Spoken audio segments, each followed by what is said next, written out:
നമസ്കാരം. എന്തൊരു കാര്യമാണെങ്കിലും കാലങ്ങളെ കൊണ്ട് കേടുവരും, പഴക്കം ചെല്ലും, ചിലപ്പോൾ പുഴുത്തു പോകും, ചിലപ്പോൾ ചീഞ്ഞു പോകും. ജനം ടി വി അതിൻ്റെ നിലപാടുകളിൽ നിന്ന് ചെറിയ രൂപത്തിൽ തെന്നിമാറാൻ തുടങ്ങുമ്പോഴേ അവർ കാര്യം മനസ്സിലാക്കി. അതിനകത്തുള്ള പല അവതാരകന്മാരും പല ആൾക്കാരും അവിടുന്ന് ചവിട്ടി പുറത്താക്കപ്പെട്ടിട്ടുണ്ട് പലപ്പോഴായിട്ട്. അതിന് കാരണം പതുക്കെ പതുക്കെ അവരിലേക്ക് ഇസ്ലാമിസ്റ്റ് ചിന്താഗതി കടന്നു വരാൻ തുടങ്ങി. അതാണ് അതിനു വേണ്ടുന്ന പ്രലോഭനങ്ങൾ അവർക്ക് പലയിടത്തും കിട്ടിയിട്ടുണ്ട് എന്ന് പിന്നീട് ഞാൻ അറിയുകയുണ്ടായി. വലിയ രൂപത്തിൽ ചെറിയ രൂപത്തിൽ അറിഞ്ഞു. എങ്കിലും ജനം ടി വിയുടെ മൊത്തത്തിലുള്ള ഒരു ആറ്റിറ്റ്യൂഡ് അത് സംഘപരിവാർ അനുകൂല ആറ്റിറ്റ്യൂഡാണ് അവർക്കുണ്ടായിരുന്നത് തുടക്കം മുതലേ. അതിലുണ്ടായിരുന്ന ഒരാളാണ് നമ്പ്യാർ, അനിൽ നമ്പ്യാർ. ഈ അടുത്ത കാലത്ത് കാസർഗോഡ് അവിടെ ഒരു മുസ്ലിം പെണ്ണ് അവിടെ വയ്യാതെ കിടക്കുന്ന ഒരു ഹിന്ദു ആണിനെ, ഹിന്ദു മുസ്ലിം എന്ന് പറയണമല്ലോ, ഒരു വ്യക്തി എന്ന് പറയാൻ പാടില്ലല്ലോ. ഒരു സ്ത്രീ അവിടെ ഒരു പാവപ്പെട്ട ഒരു പുരുഷൻ അങ്ങനെ പറയാൻ പാടില്ലല്ലോ. ഇപ്പം എല്ലാം വർഗവും ജാതിയും മതവും തിരിച്ചല്ലേ പറയാൻ പറ്റുള്ളൂ.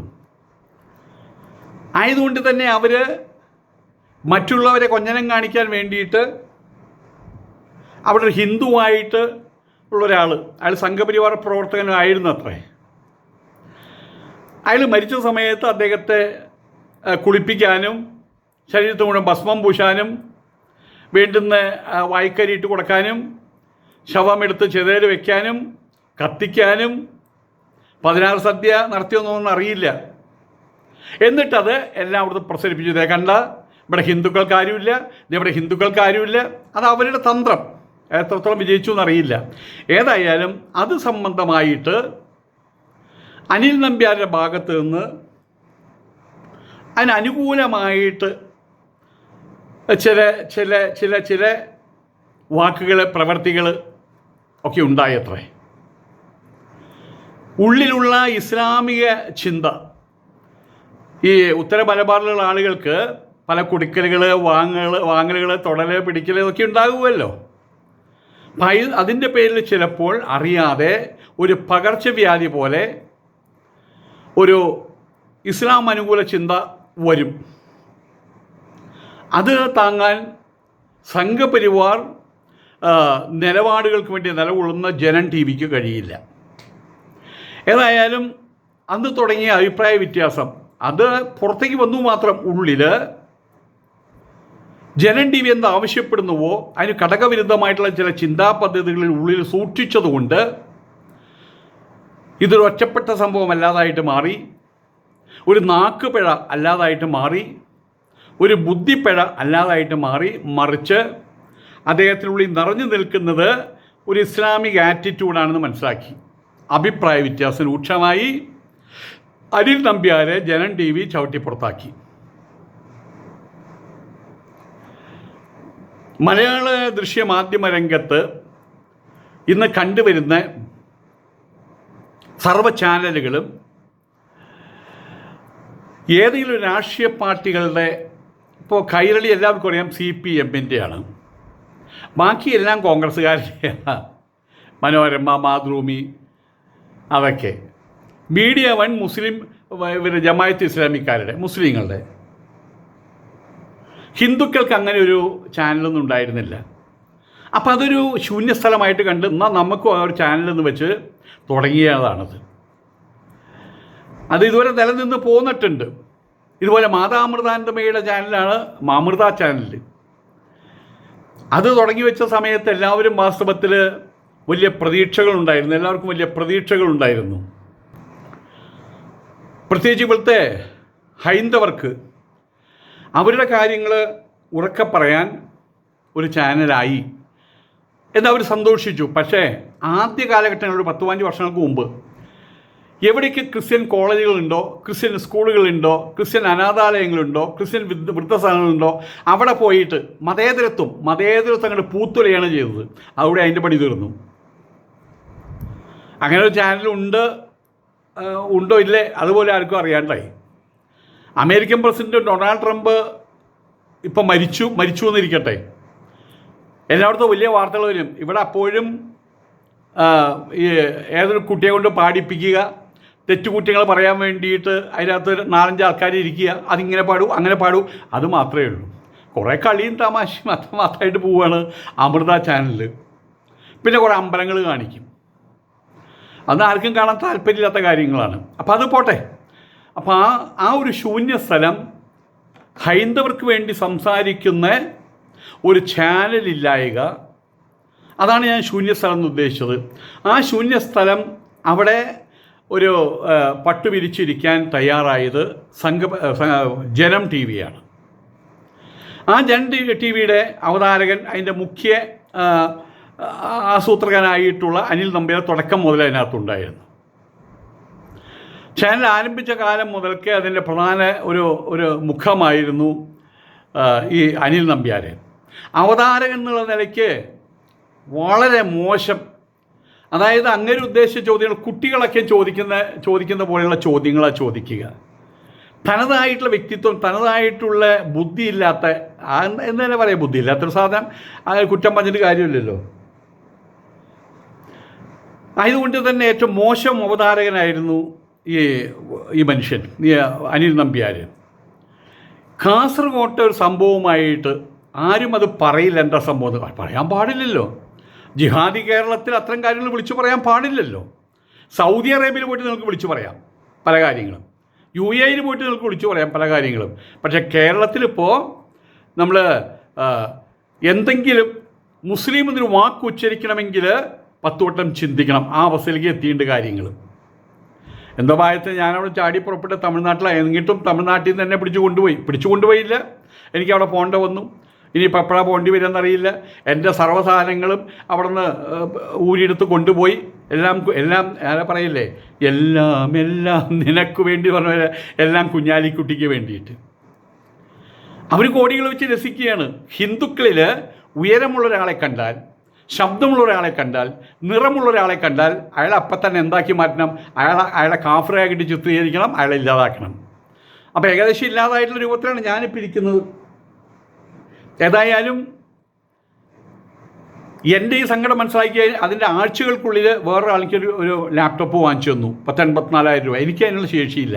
ഒരു മൊബൈലും വാങ്ങിച്ചു തന്നു. ഇനി അതെപ്പോഴെടുത്ത് കൊണ്ടുപോകണമെന്ന് അറിയില്ല. കൊണ്ടുപോട്ടെ, എല്ലാം കൊണ്ടുപോട്ടെ. നമുക്ക് ഇന്ത്യയുണ്ടല്ലോ, ഇന്ത്യയിൽ മരച്ചുവടുകളുണ്ടല്ലോ. അവിടെ കിടന്നുറങ്ങാൻ ആരും ചോദിക്കണ്ട. സന്യാസിമാർക്ക് അവിടെ വരും, ആഹാരവും കിട്ടും. ഇനിയിപ്പോൾ ഇത്ര കാലമല്ലേ ഞാൻ തെണ്ടി നടക്കേണ്ടി വരുള്ളൂ. ആ ഒരു ആറ്റിറ്റ്യൂഡായിട്ട് ഞാനിരിക്കുന്നു. നിയമത്തിന് കീഴടങ്ങുക അതൊരു മര്യാദയാണ്. ഞാൻ നിയമമായിട്ടല്ല കാണുന്നത്, ധർമ്മമായിട്ടാണ് കാണുന്നത്. ധർമ്മോ രക്ഷതി രക്ഷിതഃ. ആ ധർമ്മത്തെ രക്ഷിക്കാൻ ഇഷ്ടപ്പെടുന്ന ആളുകൾ ധർമ്മത്താൽ രക്ഷിക്കപ്പെടും. അതുകൊണ്ട് ഞാൻ കോടതിയിൽ പോകും. കുറ്റം ചെയ്തു, ശിക്ഷ ജയിൽ ശിക്ഷ, ഓക്കെ. കുഞ്ഞാലിക്കുട്ടി ഭരിക്കുന്ന സ്ഥലത്ത് അതാണ് നല്ലത്. ലീഗ് ഭരിക്കുന്ന സ്ഥലത്ത് ഞങ്ങളെപ്പോലുള്ള ആളുകൾക്ക് പഥ്യം അവിടുത്തെ ഭക്ഷണം, ജയിൽ ഭക്ഷണം തന്നെയാണ് ഞങ്ങൾക്ക് പഥ്യം. തയ്യാറായിട്ട് തന്നെയാണ് ഇരിക്കുന്നത്. ഞാൻ കൂട്ടത്തിൽ പറഞ്ഞു എന്ന് മാത്രം. അപ്പോൾ ഇവിടെ പറഞ്ഞു വരുന്നത്, ഈ സോഷ്യൽ മീഡിയയിൽ കാസർഗോട്ടെ പ്രശ്നവുമായിട്ട് ബന്ധപ്പെട്ട് നേരിട്ട് പറയില്ല, പേടിയാണ്, പറയാൻ പാടില്ല. അതപ്പോൾ ഞാൻ ഇത്രയും കാര്യങ്ങൾ പറയാൻ കാരണം, അവിടെ ഒരു മുസ്ലിം പെണ്ണ് ഒരാളുടെ ഒരു ഹിന്ദു ഒരു കാരണം അവരുടെ ശവം തേപ്പിച്ചായിട്ട് വലിയ സംഭവമായിട്ട് നമ്മളെല്ലാം കേട്ടതാണല്ലോ. അതുമായിട്ട് ബന്ധപ്പെട്ടുകൊണ്ട് ഈ ചാനൽ നിലപാടുകൾക്ക് വിരുദ്ധമായിട്ട് ആ ചാനലിൻ്റെ ഉടമസ്ഥന്മാർക്ക്, അതിൻ്റെ മാനേജ്മെൻറ്റിന് അമർഷമുണ്ടാക്കുന്ന രീതിയിൽ ചില കാര്യങ്ങളൊക്കെ ഈ അനിൽ നമ്പ്യാർ ചെയ്തു. ഏതായാലും തുടർന്ന് അദ്ദേഹത്തെ ആ സർവീസിൽ നിന്ന് സസ്പെൻഡ് ചെയ്തു. ഇടക്കാലത്ത് കാണാറില്ല. വല്ല അസുഖമാണെന്ന് വിചാരിച്ചു, വല്ല അമേരിക്കയിൽ അല്ല എവിടെയും പോയിട്ടുണ്ടാവുമെന്നൊക്കെ വിചാരിച്ച്. പക്ഷേ ഇപ്പോൾ പരിപൂർണമായിട്ട് അതിൽ നിന്ന് വിടുതൽ പ്രാപിച്ചു, രാജി കൊടുത്തു എന്നാണ് അറിയുന്നത്. സസ്പെൻഡ് ചെയ്തു. അങ്ങനെയാണല്ലോ ആദ്യം ചെയ്യുക, അല്ലെങ്കിൽ കോടതിയിലേക്ക് പോവില്ലേ. സസ്പെൻഡ് ചെയ്തു, ഉടനെ തന്നെ രാജി കൊടുത്തു എന്ന് അറിയണത്. അവർ എനിവേ ചവിട്ടി പുറത്താക്കി അത്രമാത്രം.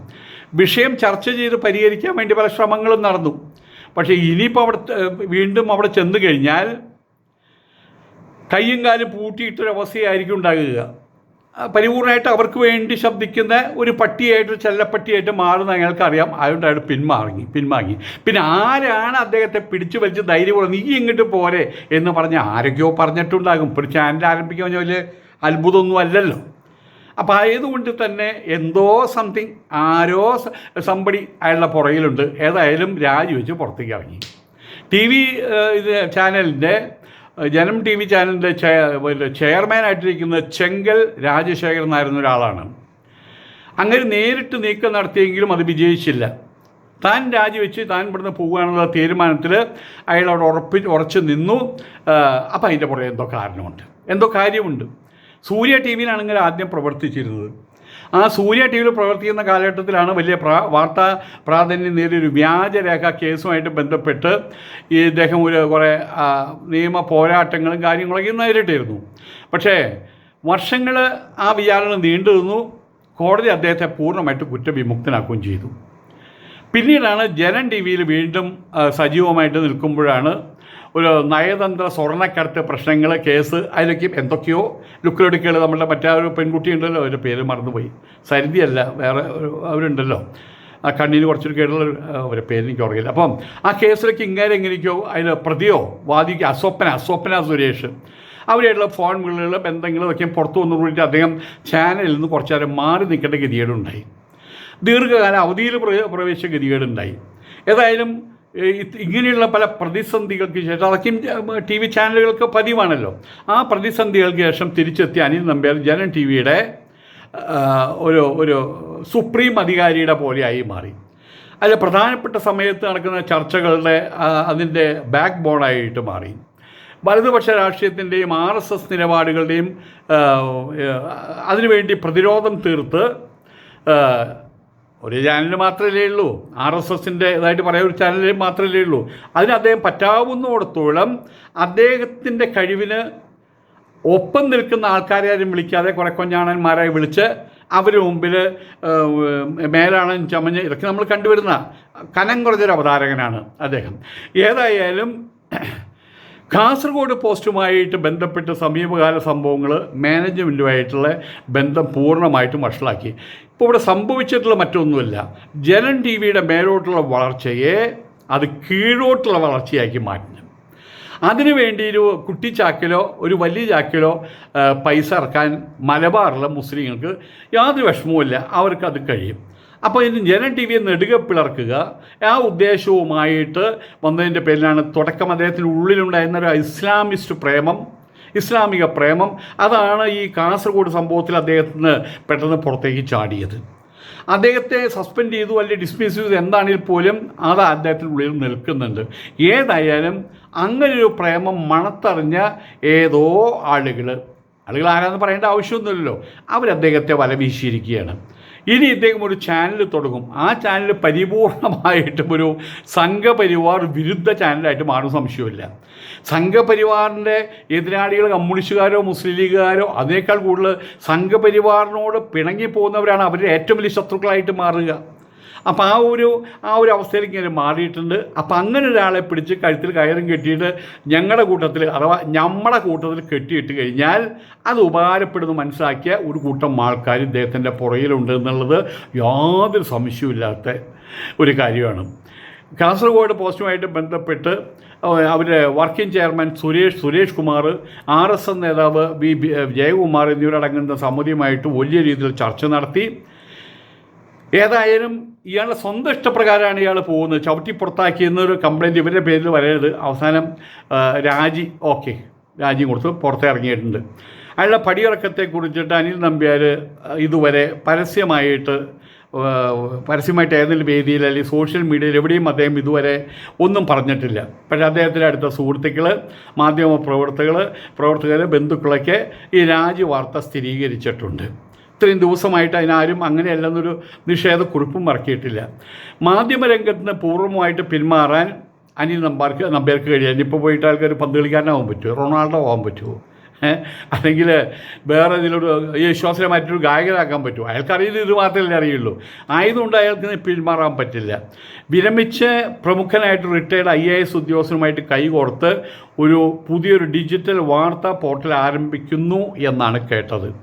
ഏതായാലും അതിനുള്ള സാമ്പത്തിക നിക്ഷേപ സംബന്ധിയായിട്ടുള്ള ചർച്ചകൾ, കോൺവെർസേഷൻസ്, അതിനുള്ള മുന്നൊരുക്കങ്ങൾ ഇതെല്ലാം തിരുവനന്തപുരം കേന്ദ്രീകരിച്ചിട്ടോ കോഴിക്കോട് കേന്ദ്രീകരിച്ചിട്ടോ പുരോഗമിക്കുകയാണ് എന്നാണ് പറഞ്ഞു കേൾക്കുന്നത്. ജനം TV-യിൽ ഒരു ദശാബ്ദത്തോളം നീണ്ട സേവനം അവസാനിക്കുമ്പോൾ വേറൊരു വഴിയിലൂടെ അതേ മാധ്യമ വഴിയിലേക്ക്, അതേ ഡിജിറ്റൽ മാധ്യമ വഴിയിലേക്ക് തിരിച്ചെത്താനുള്ള കഠിനമായിട്ടുള്ള പ്രയത്നത്തിലാണിപ്പോൾ അനിൽ നമ്പ്യാർ ജി ഉള്ളത് സാരം. ഏതായാലും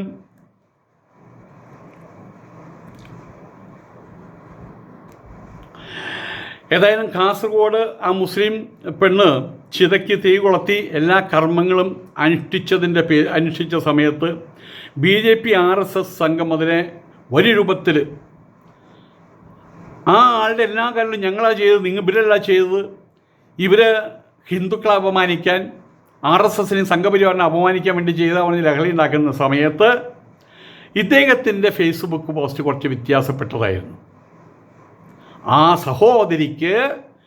സഹോദരിക്ക് പിന്തുണ കൊടുക്കുന്ന പോലുള്ള വാക്കുകളാണ് ഇങ്ങനെ ഉപയോഗിച്ചത്. അതിൻ്റെ പേരിലാണ് ഇപ്പോൾ പുറത്തു വരുന്നത്. ഇനി പുറത്തു വന്ന് അദ്ദേഹം ഒരു TV ചാനൽ ആരംഭിച്ചാത്ത സ്ഥിതി എന്തായിരിക്കും? അത് പരിപൂർണമായിട്ടൊരു ഇസ്ലാമിസ്റ്റ് തീവ്രവാദി ചാനലായിട്ട് മാറും, യാതൊരു സംശയവുമില്ല. കാത്തിരുന്ന് കാണാം. നമസ്കാരം.